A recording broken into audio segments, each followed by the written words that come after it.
So students, यहाँ पे हमने देखा कि फर्स्ट पार्ट में हमने बहुत सारी चीजों को कवर अप किया है फर्स्ट पार्ट के अंदर। तो जो हम चीजें अब आगे पढ़ने वाले हैं सेकंड पार्ट के अंदर, तो इसके अंदर और डीपली चीजें हैं जो आपके एग्जाम के लिए बहुत इंपॉर्टेंट है। तो उस पार्ट को भी मिस नहीं करना, अच्छे से पढ़ना है और डीपली तरीके से उसको प्रैक्टिस भी करते चलना है, ठीक है।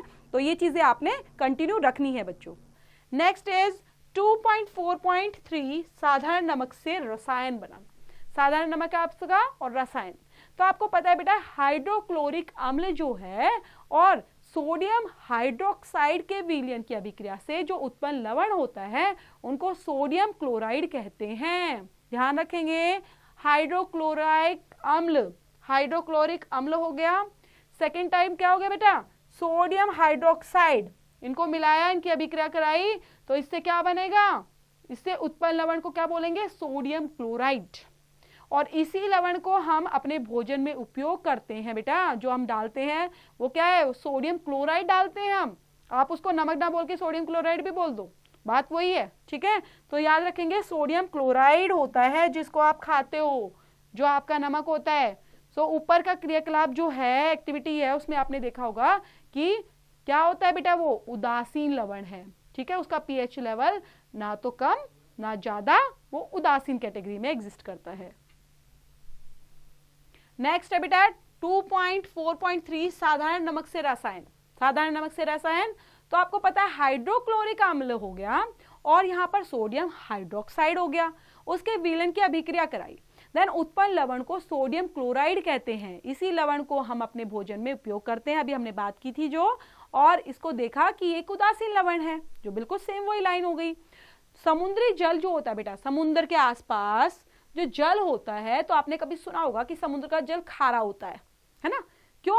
क्योंकि उसके अंदर लवण घुले होते हैं, ओके, इसलिए वो ज्यादा खारा होता है। और इन लवणों में सोडियम क्लोराइड को अलग किया जाता है बेटा, तभी तो हमें वो नमक मिलता है। सोडियम क्लोराइड को अलग कर देते हैं पानी से। देन ये कैसा होता है, ठोस लवण का निक्षेप होता है, बड़े आकार में क्रिस्टल पाए जाते हैं, उपद्रव के कारण भूरे रंग के होते हैं और इसे खनिज नमक भी कहते हैं बेटा। ये ठोस होते हैं, उपद्रव के रूप में होते हैं और इसलिए इनको क्या बोलते हैं, खनिज नमक। बहुत इंपॉर्टेंट, खनिज नमक बोला जाता है। यह खनिज नमक जो होता है बेटा, जब बने हुए अपने युगों में व्यतीत होने के साथ समुद्र का कोई हिस्सा अगर सूख जाता है, समुद्र का कोई हिस्सा सूख गया, पानी वहां का सूख गया, तो खनिज नमक का खनन भी कोयले की तरह ही होता है। जैसे कोयला निकाला जाता है ना, सेम ऐसे ही नमक निकाला जाता है बेटा, वैसे ही। अब यहाँ पर एक पिक्चर बनी हुई है, आप देख पा रहे हो, महात्मा गांधी जी, ठीक है। तो आपने महात्मा गांधी जी की दांडी यात्रा के बारे में सुना होगा कभी। तो दांडी यात्रा में क्या किया था, वो नमक बनाने के लिए तो था कि नमक पर क्या किया था बेटा, ब्रिटिशर्स ने टैक्स लगाना शुरू कर दिया। अब नमक सबसे बेसिक नीड होती है, सब घर में ही यूज किया जाता है, उस पर अगर सरकार हमसे टैक्स लेगी तो कितनी बुरी बात है, ठीक है। तो वहां पर टैक्स जैसे उन्होंने लगाया, तो यहाँ पर सत्याग्रह एक आंदोलन शुरू हो गया था, जिसमें दांडी यात्रा बोला गया बेटा। और दांडी यात्रा में यहाँ पर पूरी एक यात्रा निकली थी, बहुत लोगों ने पार्टिसिपेट किया था इस यात्रा में, और वो वहां पर खुद नमक बनाने के लिए चले गए थे समुद्र के किनारे पर। नेक्स्ट है बेटा साधारण नमक, रसायनों का कच्चा पदार्थ। रसायनों के कच्चे पदार्थ मतलब इस प्रकार का जो होता है साधारण नमक होता है, जो हमें प्राप्त होता है, वो हम डेली यूज में करते हैं। जैसे हम सोडियम हाइड्रोक्साइड के बेकिंग सोडा हो गया, वॉशिंग सोडा है, विरंजक चूर्ण है, आदि के लिए एक महत्वपूर्ण कच्चा पदार्थ है। और हम देखते हैं इसको कि कैसे एक पदार्थ का उपयोग विभिन्न पदार्थ बनाने के लिए करते हैं। एक पदार्थ है और अलग अलग पदार्थ उससे बन सकते हैं। तो पहला हमारा सोडियम हाइड्रोक्साइड, पहला हमारा है sodium hydroxide. Sodium hydroxide sodium chloride के जलीय विलयन बेटा, जो लवण जल होता है, जलीय विलयन है, नमकीन पानी है, उससे जो विद्युत प्रवाहित करने पर ये एक वियोजित होकर सोडियम हाइड्रोक्साइड उत्पन्न करता है। और इस प्रक्रिया को हम क्या बोलते हैं बेटा, क्लोर क्षार प्रक्रिया। वेरी इंपॉर्टेंट, याद रखेंगे, क्लोर क्षार प्रक्रिया क्या होती है, जिसके अंदर विद्युत प्रभावित करने पर एक वियोजित होकर सोडियम हाइड्रोक्साइड उत्पन्न करता है। इसको क्लोर क्षार प्रक्रिया बोलते हैं। और इससे निर्मित जो उत्पाद होता है उसके अंदर क्लोरीन, क्लोर एवं सोडियम हाइड्रोक्साइड क्षार होते हैं। क्या क्या चीज होती है इसमें, क्लोर और क्षार दोनों पाए जाते हैं, क्लोरीन और सोडियम हाइड्रोक्साइड, जिसको हम यहां पर लिखेंगे समीकरण की फॉर्म में, तो हम लिखेंगे 2NaCl। ठीक है, ये यहां पर क्लोराइड की फॉर्म में, सोडियम क्लोराइड इसको बोलेंगे बेटा। और इसके अंदर एड ऑन होगा वाटर, 2H2O लिक्विड। इससे हमारा क्या निकल के आएगा, सोडियम ऑक्साइड। ठीक है, और यहाँ पे क्लोराइड और हाइड्रोजन जो गैस के रूप में होती है वो इसमें एड ऑन होती है। क्लोरीन गैस एनोड एवन और हाइड्रोजन गैस कैथोड पर मुक्त होती है। कैथोड पर सोडियम हाइड्रोक्साइड विलयन का निर्माण करता है बेटा, इससे विलयन उत्पन्न होता है। और जो ये प्रोसेस होता है उससे उत्पन्न 3 उत्पाद की वेरी इंपॉर्टेंट होते हैं, 3 उत्पाद उपयोगी होते हैं, जो कि चित्र 2.8 इन उत्पादों के विभिन्न उपयोग को भी दिखाता है हमें। अब यहां पर देख रहे हैं बेटा, ये पिक्चर देख रहे हैं हम 2.8, जिसमें क्लोर क्षार प्रक्रिया के महत्वपूर्ण उत्पाद के बारे में बताया गया है। पूरा यहाँ पे प्रोसेस दिया गया है, कैसे कैसे इंपॉर्टेंट है ये, और कैसे यहाँ पर एनोड और कैथोड, ठीक है, किस तरह से इसको दिखाया गया है कि पहले हम क्या करेंगे बेटा, यहाँ पर जल की स्वच्छता, स्विमिंग पूल हो गया, पीवीसी है, यहाँ पे रोगाणुनाशक, CFC, कीटनाशक, ये सभी ठीक है कैटेगराइज बताए गए हैं। यहाँ पर आपने लिया नमक का घोल, ये पूरा क्या है बेटा, नमक का घोल। और यहां पर आपका आता है ईंधन, मार्गरीन, खाद के लिए अमोनिया। और इस साइड हमारा नमक का घोल है NaOH के साथ, जिसमें हमारे धातुओं से ग्रीन हटाने के लिए साबुन तथा किन चीजों का यूज किया जाता है, अपारजक, कागज बनाने के लिए कृत्रिम फाइबर का यूज किया जाता है। तो अब यहाँ पर ये दिखाया बच्चे कि एनोड और कैथोड दो ये अलग अलग पार्टीशन है, जिसमें हमें एनोड और कैथोड को दिखाया गया है कि हमारा यहाँ पर सोडियम और हाइड्रोजन, क्लोरीन और ऑक्सीजन किस तरह से दिखाते हैं और क्या क्या चेंजेस होते हैं यहाँ पर। सो ये एक प्रॉपर तरीके से एक छोटी सी पतली सी झिल्ली यहाँ पर छोड़ी गई है कि क्या क्या चेंजेस हुए। ये पॉजिटिव, एनोड के अंदर पॉजिटिव और कैथोड के अंदर नेगेटिव वाइब्रेट होती है बेटा। तो यहाँ पर हमने सिर्फ कैथोड को देखा और यहाँ पर हम क्या देख रहे हैं, एनोड को। और यहाँ से जो पास आउट हो रहा है, देखो वाटर तो सेम ही है, नमक का ही घोल है, लेकिन सिर्फ और सिर्फ एनोड की वजह से Cl2 यहाँ पर बन रहा है, जो जल की स्वच्छता को दिखा रहा है, स्विमिंग पूल वगैरह की। और यहाँ पर ईंधन मार्गिकता के लिए कैथोड, जिसमें H2 को यहाँ पर शो किया गया है। तो आप इस पूरे डायग्राम के थ्रू क्या समझ रहे हैं बेटा कि जो क्लोर क्षार है वो कैसे इस प्रक्रिया के महत्वपूर्ण उत्पाद के लिए यूज किया जाता है और कैसे आप इनकी जांच कर सकते हो। यस बच्चों, तो नेक्स्ट हमारा है विरंजक चूर्ण। तो मतलब बच्चे आप जानते हैं कि जो जलीय सोडियम क्लोराइड होता है, जिसको हम लवण जल के नाम से जानते हैं बेटा, इनके नाम के लिए आपने इतना कंफ्यूज नहीं होना, सिर्फ और सिर्फ लवण जल को भी याद रखेंगे तो आपको पता होना चाहिए कि किसके बारे में बात कर रहे हैं। ये बात कर रहे हैं ऐसा जल जिसमें सोडियम क्लोराइड ऐड होता है, उसको हम लवण जल के नाम से जानते हैं। और उसके विद्युत अपघटक से क्लोरीन का निर्माण होता है बेटा, ठीक है, क्लोरीन बनता है। और ये जो क्लोरीन होता है उसकी गैस का अगर उपयोग करते हैं तो विरंजक चूर्ण के उत्पादन के लिए किया जाता है, मीन्स उत्पादन करना, मीन्स प्रोडक्शन करना। और जो सूक्ष्म बुझा हुआ चूना होता है, जिसको हम शो करते हैं CaOH2 से बेटा, ठीक है, CaOH2 मतलब होता है शुष्क बुझा हुआ चूना, उस पर क्लोरीन की क्रिया से विरंजक चूर्ण का निर्माण होता है। अब विरंजक चूर्ण को CaOCl2 से दर्शाया जाता है बेटा। तो हमें आपको पता होना चाहिए कि वास्तविक संगठन काफी जटिल होता है, तो हम इसको कैसे लिखेंगे। पूरा विरंजक चूर्ण का अगर हम दिखा रहे हैं यहाँ पे प्रोसेस, तो उसको लिखने का तरीका क्या है, कैसे लवण जल को दिखाएंगे यहाँ पर, कैसे हम यहाँ पर क्लोरीन की उपस्थिति को शो करने वाले। विरंजक चूर्ण जो है बेटा, ये आपने देख ही लिया हम किससे शो कर रहे हैं, CaOCl2 से। तो ये सब चीजें आपको यहाँ पर एक समीकरण के माध्यम से लिखकर दिखानी है, जिसके अंदर हम क्या देख रहे हैं, कैल्शियम OH2, ठीक है, क्लोराइड, क्लोरीन के लिए बेटा Cl2, और यहां पर आप देख पा रहे हो हमारा विरंजक चूर्ण CaOCl2, ये दिख गया विरंजक चूर्ण, यस ये है। और इसके अंदर क्या उपस्थित हो गया है, H2O पानी। सो इसका उपयोग और देख लेते हैं बेटा कि कहां पर इसका विरंजक चूर्ण का उपयोग किया जाता है। सो पहले इसका उपयोग किया जाता है बेटा वस्त्र उद्योग में।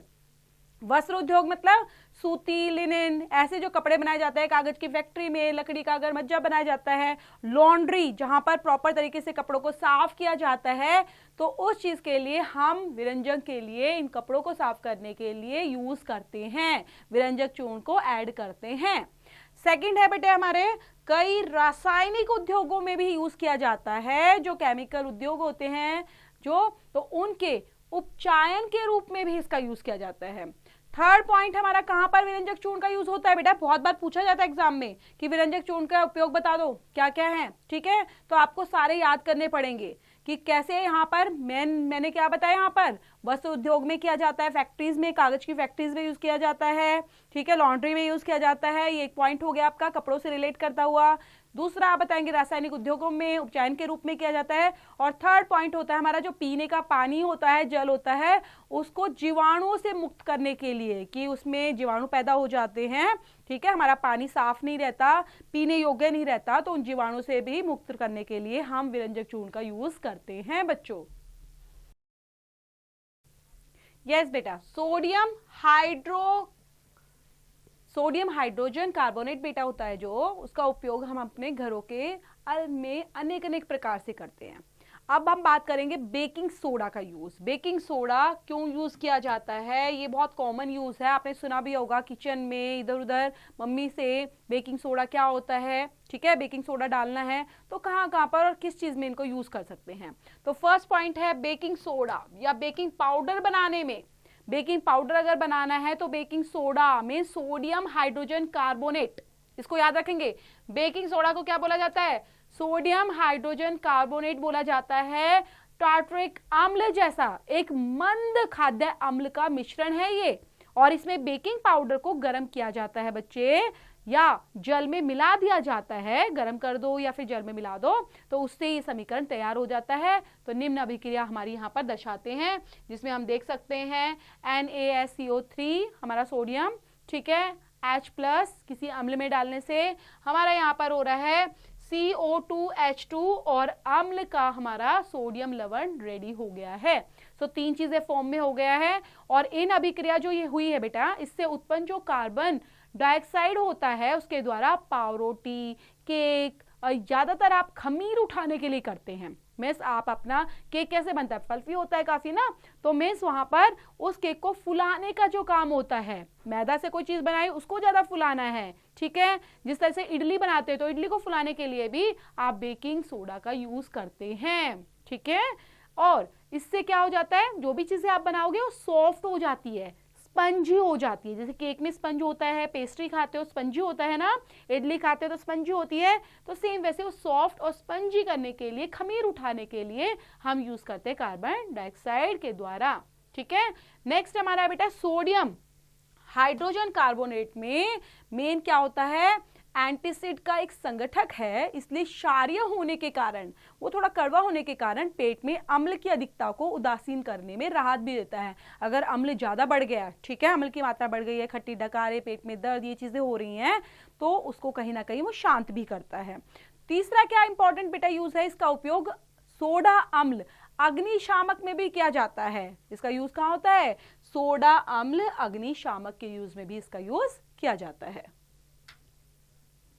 नेक्स्ट है बेटा धोने का सोडा। अब धोना क्या है वो देखेंगे हम, यहाँ पे कौन से कपड़े धो रहे हैं, धोने का सोडा कौन सा होता है, Na2CO3, ओके, 10H2O, इसको धोने का सोडा। और एक अन्य रसायन जिसे सोडियम क्लोराइड से प्राप्त किया जाता है, जो हम ऊपर देख चुके हैं बेटा, बेकिंग सोडा को गर्म करके सोडियम कार्बोनेट प्राप्त किया जाता है। अगर बेकिंग सोडा को हमने गर्म किया तो क्या मिला हमें, सोडियम कार्बोनेट मिला है, और सोडियम कार्बोनेट को दोबारा से क्रिस्टलीकरण में उसमें क्रिस्टल बनाने के लिए धोने का सोडा यूज किया जाता है। जो कैसा पदार्थ है, क्योंकि धोने के लिए हमें क्या चाहिए, खट्टा तो नहीं चाहिए, क्षारीय लवण चाहिए बेटा, इसलिए क्षारीय लवण तैयार करता है। और उसको समीकरण फॉर्म में कैसे दिखाते हैं, sodium carbonate Na2CO3 plus 10H2O, और यहां पर हमारा बनता है Na2CO3 10H2O, ओके। सो 10H2O क्या दिखाता है यहाँ पर, क्या यह एक Na2CO3 को आर्द्र बनाता है? इस प्रकार उत्तर अगले भाग में पढ़ेंगे बेटा। यहाँ पर सोडियम कार्बोनेट एवं सोडियम हाइड्रोजन कार्बोनेट कई औद्योगिक प्रक्रियाओं में भी एक उपयोगी रसायन के रूप में यूज किया जाता है।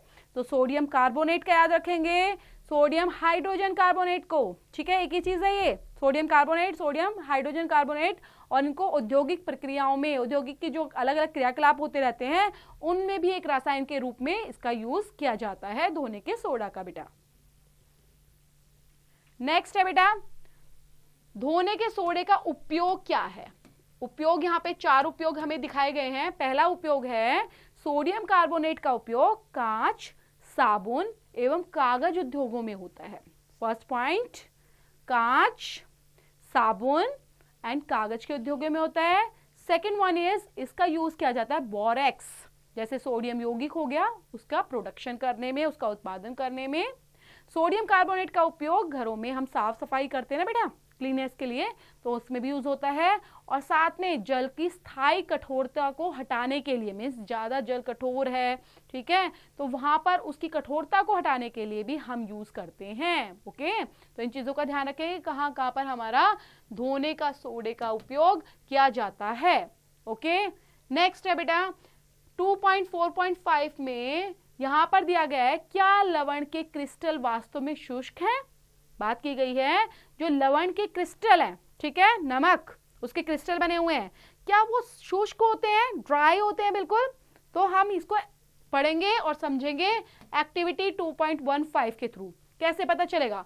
पहले हम देख लेते हैं इसको और फिर पिक्चर को भी साथ साथ देखेंगे। फर्स्ट पॉइंट हमारा क्या है, कॉपर सल्फेट के कुछ क्रिस्टल लेने हैं बेटा, ओके, और उसको एक नली में डालकर, ओके, क्वथन नली लेनी है आपको, गरम कर लेंगे। और देन गरम करने के बाद कॉपर सल्फेट का रंग क्या होता है वो चेक करेंगे। क्वथन नली में क्या जल की बूंदें नजर आ रही हैं आपको?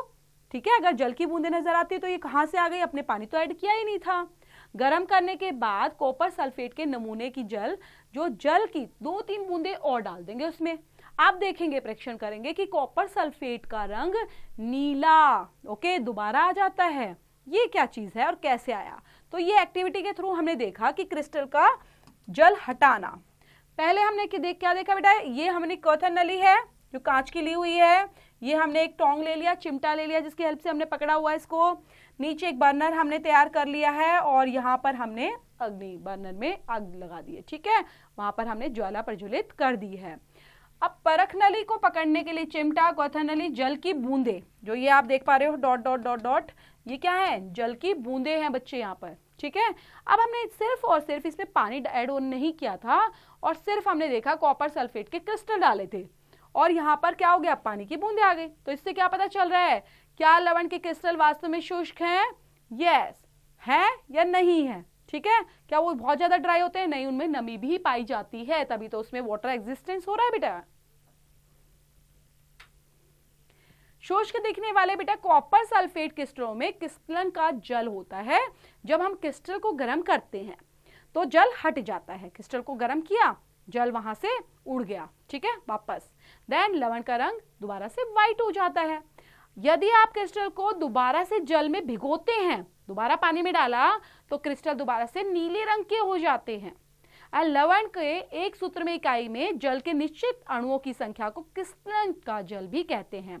तो क्रिस्टलन जल किसको बोलते हैं, क्रिस्टलन का जल क्या होता है? तो ये लाइन इंपॉर्टेंट है, इसको याद रखेंगे कि लवण के एक सूत्र इकाई के रूप में निश्चित अणुओं के क्रिस्टलन को जल कहते हैं। कॉपर सल्फेट का एक सूत्र इकाई जल के 5 अणु उपस्थित होते हैं बेटा। कॉपर सल्फेट के एक सूत्र इकाई में जल के 5 अणु उपस्थित होते हैं। एंड जलीय कॉपर सल्फेट का रासायनिक सूत्र क्या है? CuSO4 5H2O। क्या आप बता सकते हैं कि Na2CO3 10H2O का अणु आर्द्र है या नहीं है? क्या इसके अंदर नमी है? ये आप बता सकते हैं। तो देखते हैं, ये चेक करना है अपने अच्छे से। कहीं ना कहीं बेटा जो एक्टिविटी करते रहते हो उसके थ्रू आप समझ पाओगे। सारी एक्टिविटीज इसलिए सारी इंपॉर्टेंट होती हैं, उनको जरूर करना होता है। अब बात करते हैं जिप्सम। जो जिप्सम है बेटा ये भी एक लवण ही है। जिप्सम नाम सुना होगा आपने। तो जिप्सम को क्या बोलते हैं कि लवण है ये, और जिसमें क्रिस्टलन का जल होता है। अभी हमने क्रिस्टलन जल की बात की थी, तो क्रिस्टलन का जल होता है इसमें, और इसमें क्रिस्टलन के जल के 2 अणु पाए जाते हैं। अब इसका एक रासायनिक सूत्र होता है, तैयार है जो यहाँ पर जिप्सम का, तो वो होता है बेटा CaSO4 2H2O, ये है। सो यहाँ पर हम क्या देख पाते हैं इससे, अब हम इस लवण के उपयोगों पर ध्यान देते हैं कि इसका इंपॉर्टेंस क्या है, जिप्सम का इंपॉर्टेंस क्या है। ये लवण तो है, इसमें क्रिस्टल का जल भी होता है, इसको रासायनिक सूत्र भी है, लेकिन इसके लवण के उपयोग के बारे में हम यहाँ पर देखेंगे। यहाँ पर नेक्स्ट टॉपिक बेटा देखना है आपको, plaster of Paris. Plaster of Paris gypsum का दोबारा से एड ऑन होता है। जिप्सम को 373 के पर गर्म करने पर, ओके, इतना गर्म करेंगे और जल के अणुओं को त्याग कर, अब जल के अणु तो उसने छोड़ दिए, और क्या हुआ, कैल्शियम सल्फेट आर्द्र हाइड्रेट या हेमीहाइड्रेट CaSO4 1/2H2O बनाता है। यहाँ पर क्या बताया गया बेटा कि आपने गर्म किया 373 के पर और जल के जो अणु हैं उनको त्याग दिया गया।